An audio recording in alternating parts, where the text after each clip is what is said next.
Chapter 14, When Night Fades. I think this is the last chapter. Well, our girl looks okay. I let out a soft sigh and stretched my legs, tipping my head back to look at the night sky stretching above the glass ceiling. I could only just make out the stars beyond the ceiling. This part of the mansion had, thankfully, been spared in the explosion that ripped apart other portions. I'm glad the garden survived. Though repairs were well underway everywhere else, there would never have been no way... No, never mind. That's a double negative. There would have been no way to truly restore this place. That makes much more sense. Even if they could replace the structure, the plants would have been lost forever. And some of them Deimos had planted and cared for. That loss would have been painful for CAISSA. Though it isn't like losing his father wasn't painful enough. Aw, so Karis is confirmed dead. Dang, Karis. Karis was gone. His body hadn't been found, so I think CAISSA would have almost been convinced he would show up one day alive and well. Maybe he's with Deimos at this point, we don't know. If not for the message he'd gotten shortly after we returned. What was the message? It was after that he announced he was taking over as head of the Erythros and Crimson, of course. That entire message situation was still a little odd, and I had yet to decide if it was helpful or hurtful. It's strange that he still hasn't worked out who sent it. Deimos, Lance, did you send a message to your brother? And how did you know that Karis is dead? What was the message? I must know immediately. But whoever it was, they knew Karis well. Because the message said to check a certain location in his father's office, and there, though buried and damaged, was a safe. An old-fashioned one, not one that CAISSA could hack into using his ability. The lock combinations and instructions how to work it were included in the original message. Such a strange thing for Karis to possess. And inside the safe, letters. Years and years worth of handwritten letters from Karis to CAISSA stop my heart. Some were apologetic. Others were not. All of them expressed the love Karis always felt he couldn't express himself. I can't. Man, how thoughtful. I mean, okay, not all of them were apologetic, but still, like, he wrote letters. She didn't say the non-apologetic ones were bad. It could have just been like, hey, I wanted to tell you about my date. I'm being optimistic, but man, that's great. I had been bedridden with psi fatigue when they unearthed that. But CAISSA had still come to my room. I held him for hours while he wept. Stop. I'm gonna cry. This is too much. I didn't know if he was weeping for a father that had loved him, weeping for all the years he had lost, for never having understood him, for feeling that he had no blood relations left, or for all of it. I never asked. I just stroked his hair while he clung to me, arms gripping my waist like he thought he might lose me as well. He had needed a few days to process all that, and he still hadn't read all the letters yet. There were many, and he didn't yet have the strength to do it. But I was glad he knew they were there. I was glad he knew the truth about Karis. Though it might not mean he would forgive him, and that was something I could understand too. Karis had been imperfect, utterly fallible, and a terrible father. But I felt he really did love CAISSA. He just hadn't known how to do it well in this place, or how to escape to somewhere else.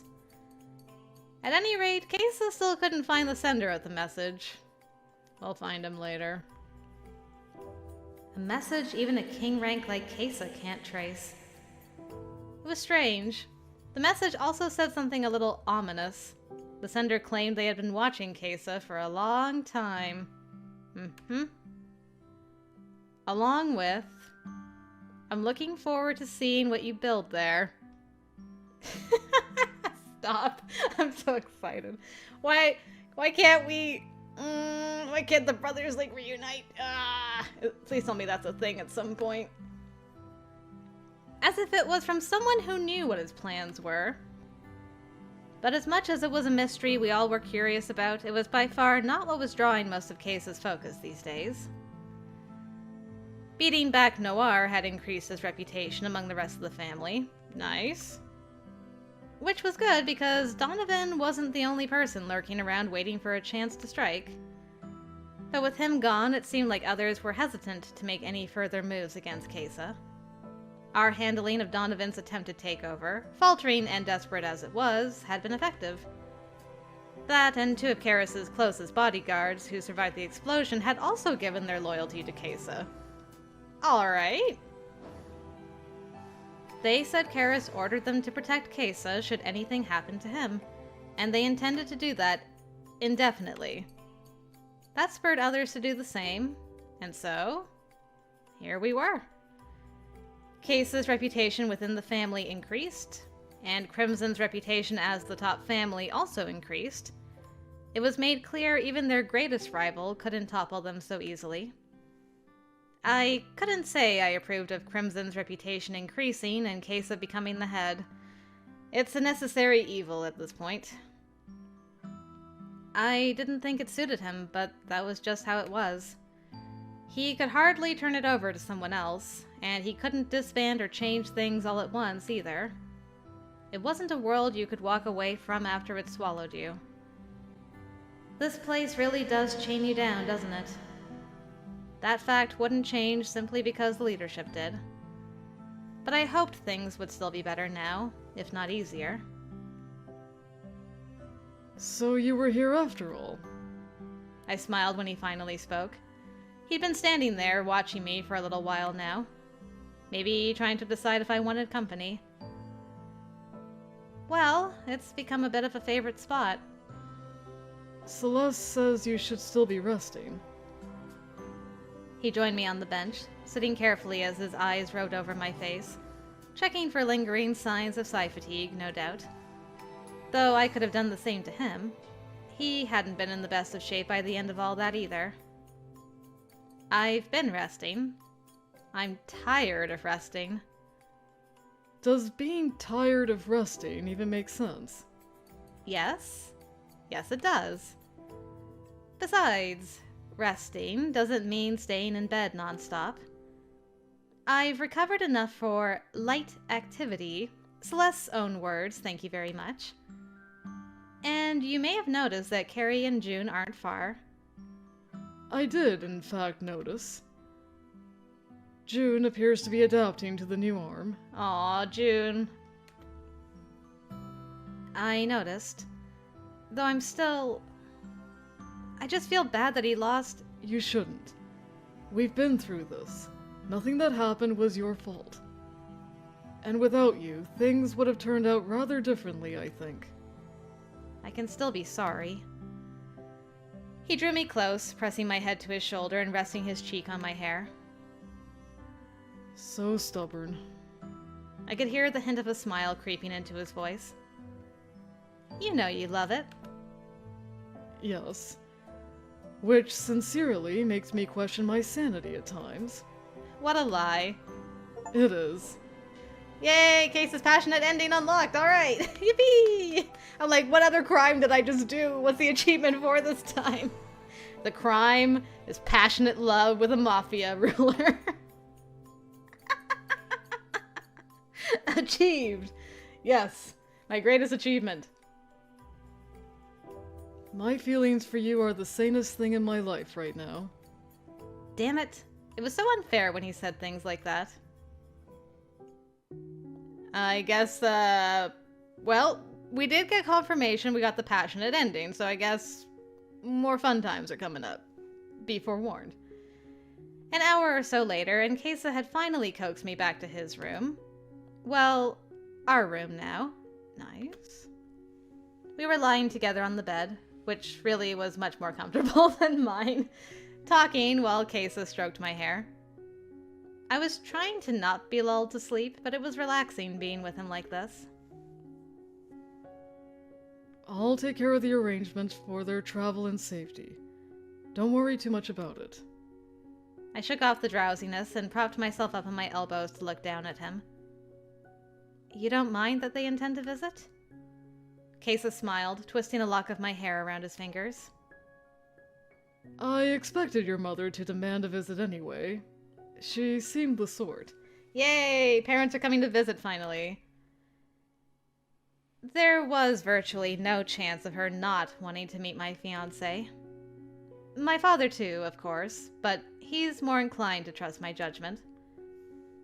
Mom, well, while she acknowledges that you are well-educated, wealthy, and astonishingly attractive, she's not convinced you're good for me. At least Mom's not blind.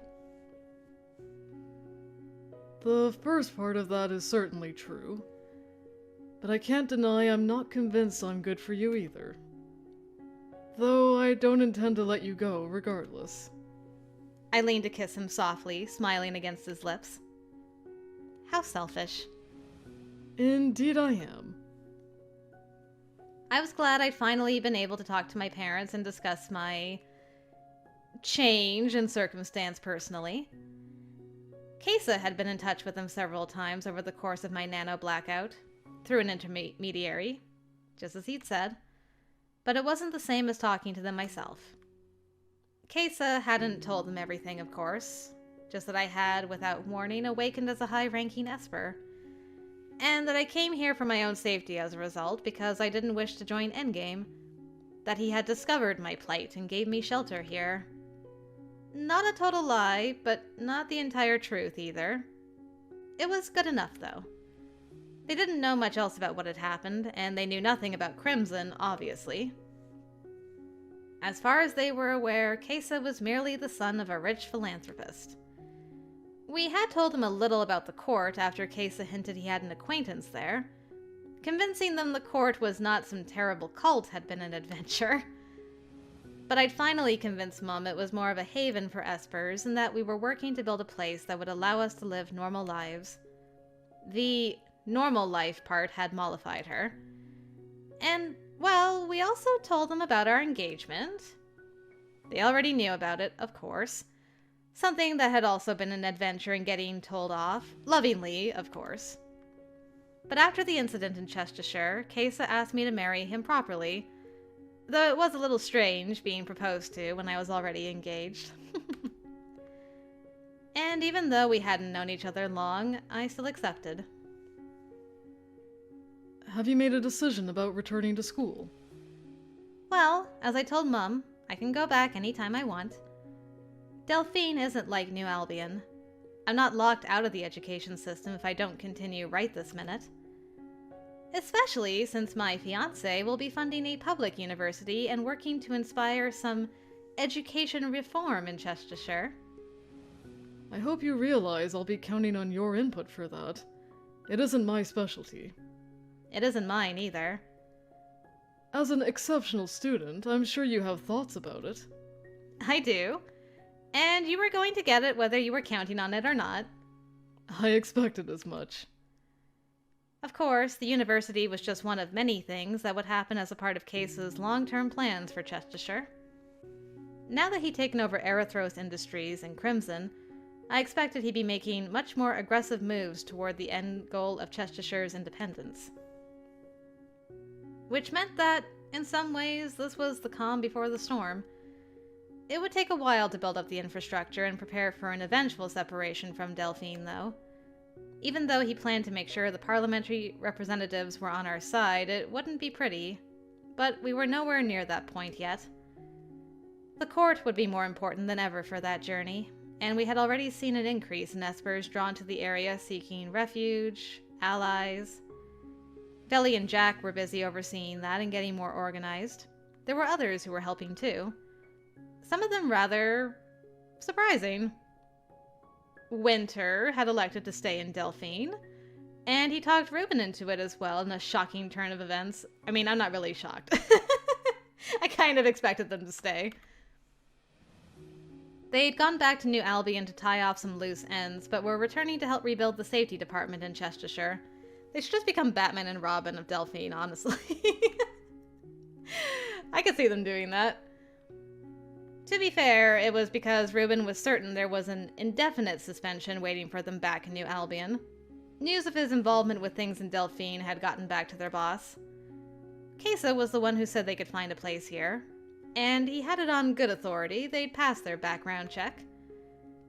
I never would have expected them to stay and want to be a part of things here. As devastating as it must have been to know they were losing everything in New Albion, I think they were also excited at the prospect of being somewhere they could make a difference.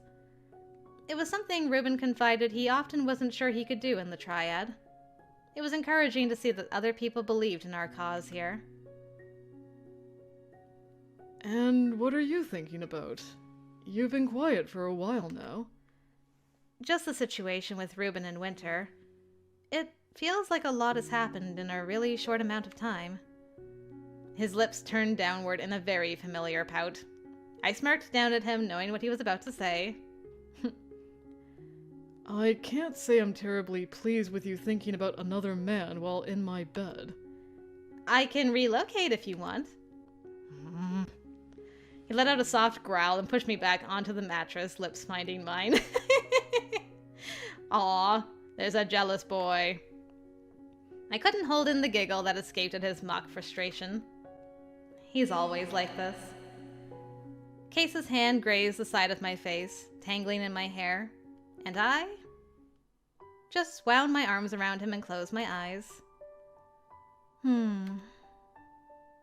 CAISSA's lips traveled along my jaw to the side of my neck. I love you. The words were barely more than a whisper.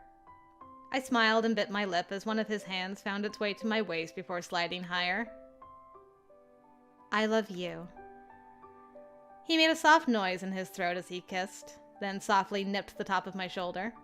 My hands fluttered to his hair, fingers twisting themselves into the silky strands. I loved his hair so much. Same. I loved everything about him, which was something I never would have expected when I first came here.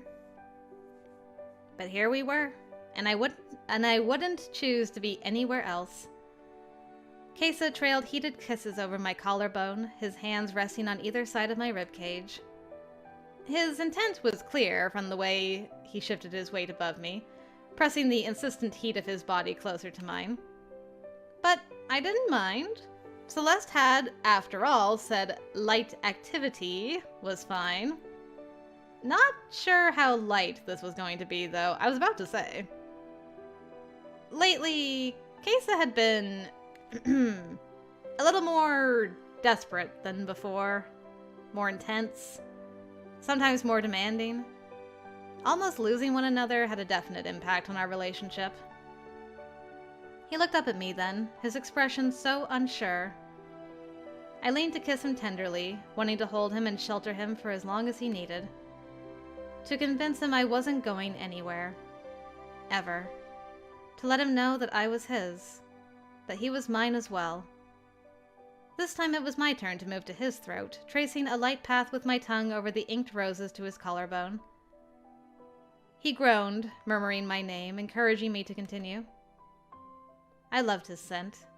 Sometimes I would lie in bed and turn my face to the pillow to breathe it in and take comfort in feeling like he was all around me. In moments like this, I wanted to bury my face in him and block out everything but the feeling of his skin and the taste and scent of him. As he removed his shirt, my hands traveled slowly down his torso, tracing over the muscles of his abdomen. I moved my mouth lower, sucking lightly at his skin. He closed his eyes and drew a slow, hissing breath before releasing another shaky groan. As my finger slipped below his waistband to push it lower, I leaned up to kiss the side of his neck again. He looked down at me again, eyes half closed and cloudy with desire. The look on his face set tendrils of heat flowing through me. CAISSA tipped my chin up, pushing his mouth against mine. I tasted him on my tongue as he murmured my name again. CAISSA shifted his weight backwards, pulling me up with him as he rocked back onto his knees. Hands gripping the back of my hips, he dragged me onto his lap before his hand slipped up my back. I arched against him, shivers running through me. And now she's gone again. Poof. His fingers caught the edge of my shirt, pulling it up. I wriggled out of it, tossing it aside. CAISSA caught my arms, holding them behind me with one hand as he pressed an open-mouthed kiss to my chest. His tongue flicked delicately against my skin, eliciting a soft whimper from me. He pulled my hips closer, the sensation of us pressing against one another causing us both to gasp. I looked down at him, shifting my hips against him again. He squeezed his eyes shut, a deep groan tearing itself from his lips. He was so beautiful as he looked up at me with need written with such desperate intent on his face. Then we were shrugging out of the rest of our clothes as quickly as we could, hands touching and caressing every inch of available skin. He was pressing me against the mattress again, finding the most creative ways to make me come completely undone. But something about the smug look on his face when I called his name, the way it collapsed into fierce yearning when he called my name in return, it all made me incomparably happy. Happier than I ever could have imagined being in this place. Oh, it's nighttime. Happiness bled into ecstasy and then to gentle warmth when we were finally lying curled together with my head on his chest.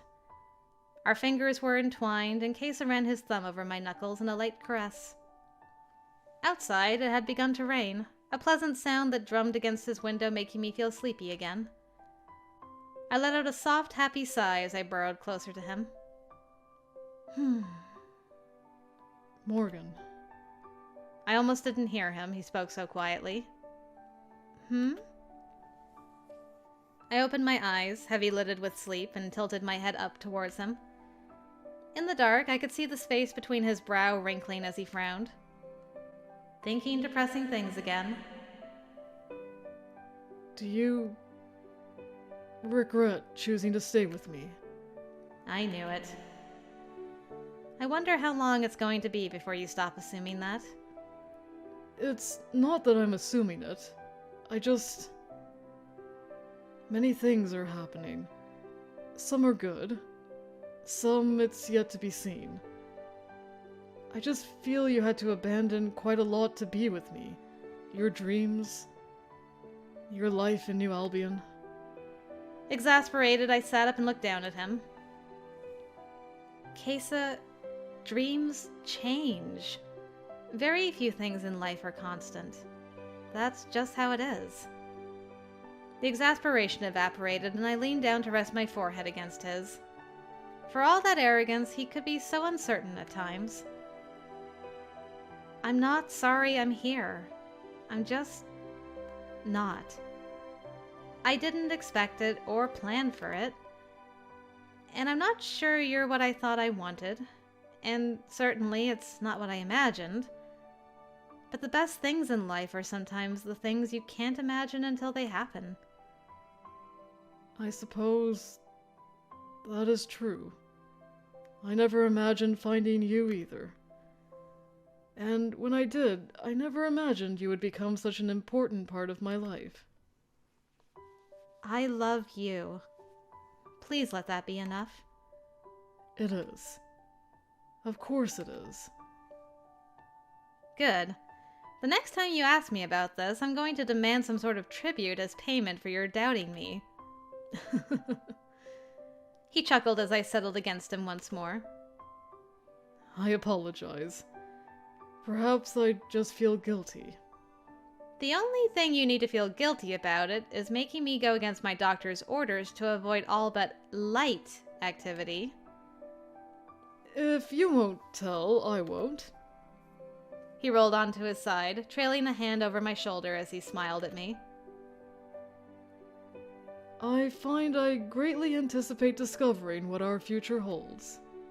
Me too. I snuggled into him and shut my eyes. Greatly. What?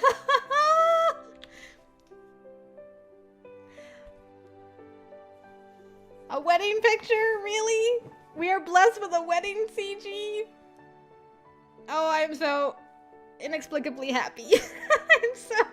I am over the moon. Yay! Aw, man, I love wedding CGs so much. Eee, this is great. Whatever was waiting for us, whatever we would build, night would fade, and we would find the sun. Of that, I was certain. Yay! That was wonderful!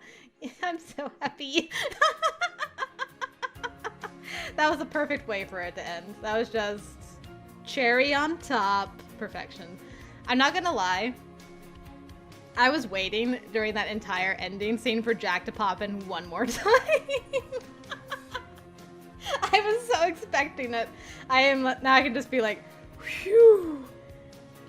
Relief. Such relief. He let them have a moment, finally, at the end. Oh, that was great. I really, really, really liked that. Oh, man, I'm gonna have a hard time picking between these boys. Just come swinging out the gate with the first two, I tell you what. And Mr. Lance Deimos being all sneaky sneak over there. I know what's up. I know what's up with that. I'm surprised. I thought maybe, well, maybe it's too early, but I'm like, I was half expecting, I guess it did happen, because I was expecting the two brothers to reconnect, and in a way they kind of did, because, I mean, I'm assuming a lot. There was no actual confirmation that was Lance Deimos or anything. I'm just living in my own Delulu fantasy land that that's what happened. But in my Delulu fantasy land, confirmation, Lance Deimos reached out to his brother, and maybe, you know, there'll be future reaching out later. I can hope, right? I can live in my Delulu fantasy land a little longer. So we never found Karis's body. What if Deimos found Karis and is like, you're gonna live with me now, wherever I am. You gotta go undercover. We'll let CAISSA deal with things. And he's like, oh, my son's alive. Sure, let's do that. I'm just hoping for the best, alright? I'm living in my optimism land. Yay, CAISSA's colored in now. Wonderful. Don't worry. One of these days, maybe on Lance's route, we'll get these two, like, to actually meet face to face. That would be pretty cool. It could happen. Look, I can dream, okay? I have dreams and plans and schemes, okay? 99% of them won't happen, but I'm still gonna speak them into existence. Anyway, guys, I hope you enjoyed CAISSA's passionate ending. I certainly did. I have a lot of thinking to do. I gotta work on my list early, I think, for this game, because if I wait till the end, I'll just be like, I love them all, and I can't choose. Which I might be, even if I start working on my list now. But anyway, that's just how it is. Yeah, so CAISSA also has a sweet ending, of course, and he has 2 bad endings to Ari's 1 bad ending, so we have that to do yet. I'm assuming because Ari's sweet ending was fairly long, CAISSA's probably will be as well, so that'll probably be a few videos at least, and then I don't know how long the bad endings will be, but we'll find out together, right? It's part of the fun. We'll find out together. Either way, though, guys, thank you very much for joining me. Hopefully I'll see you for some of those future endings. Until next time, I will see you later.